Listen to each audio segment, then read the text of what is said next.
Hi, I'm Dean Horn with Softing, and I'm going to give you a short how-to on how to configure a cable project, cable labels, and cable tests with the NetXpert XG. For cable test projects, we're going to use two icons on the home screen mostly. We'll be using the cable test icon and the file manager. So let's have a look at the cable testing icon first. So we're going to be looking at the projects and reports. We're going to set up a cable type. We'll set up our cable labeling, and then finally we'll be running a cable test. All right, so let's take a look at the projects and report settings first. You can see that we have 3 projects in the list. Only one project is loaded. Which project is loaded? That's what this is telling us on the right-hand side here. The Knoxville Center Mall project is loaded. If you want to select a different project, select the project and then click Load Project. And you can see that our customer name updated and the site updated. Let's say we want to create a new project. So we'll click on New Project. We'll give the project a file name. This will be Stadium Project.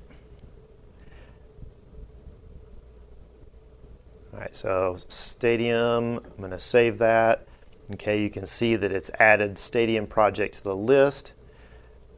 You can see that it's listed at the top as Stadium is our new project. And the customer in this case is DR Construction. All right. The site will be the stadium on the North River site. So we'll just call it North. All right. And we'll click Save Project. All right. So stadium is loaded, customer is DR Construction, and the site is the North site. Now let's select the cable type. So on the left you'll see a list of default cable types that come preloaded with the NetXpert XG. So since we're going to test a Cat 6A unshielded cable, there is already one here in the list. So I'm just going to select it and then set that as the current type. All right, now we need to define our cable labels. So I'm going to click Cable Labels. Okay, on the left-hand side, you'll see a list of cables. We haven't defined any yet, so that list is empty. And on the right-hand side is where we're going to define the cable label. All right, so you can still see that Project Stadium is listed here. So let's say in this case, we want to name the cables. It's all in the same building, on the same floor, in the same room, but maybe we have a couple of racks and a couple of panels. We can change the name of the cable, just showing you that we can change that. I'll just shorten it to cable, CBL. And then on the cable label, I want to include that name. So I clicked name, which turns this box green, which you can see up here in the label. That's now included as part of the label. So now I want a separator after CBL. So I'm going to click separator, and you can see it put a dash. And now I want to give it, I'll say rack 1. Okay. Now I'll click on rack, turn that green, and you can see that that was added to the label. Now I want another separator. You can see the dash was added. And now I want to add a panel 1. So I'll just say PN1. Okay. All right. And then the ID will always be included, so that will be like cable 1, 2, 3. And let's create 3 cables for this example. All right. So now when I say add cables, you can see that it created the 3 cables to be tested. So this is now our cable test list.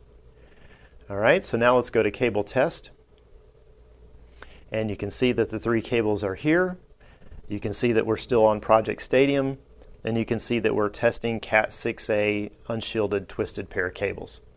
All right, now we are ready to connect the NetXpert XG to our cable and run a test. All right, so let me grab my cable and we'll connect one end to the main unit, and we'll connect the other end of the cable to the remote unit. Okay. And then we'll hit test.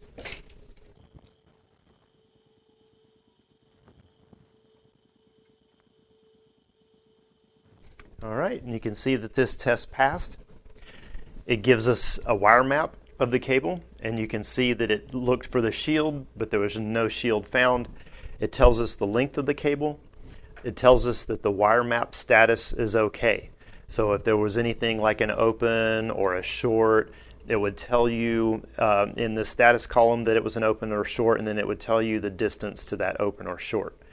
It gives us the delay skew and the signal to noise ratio margin, and since we have the green check, all of those parameters passed for a 1 gigabit per second test.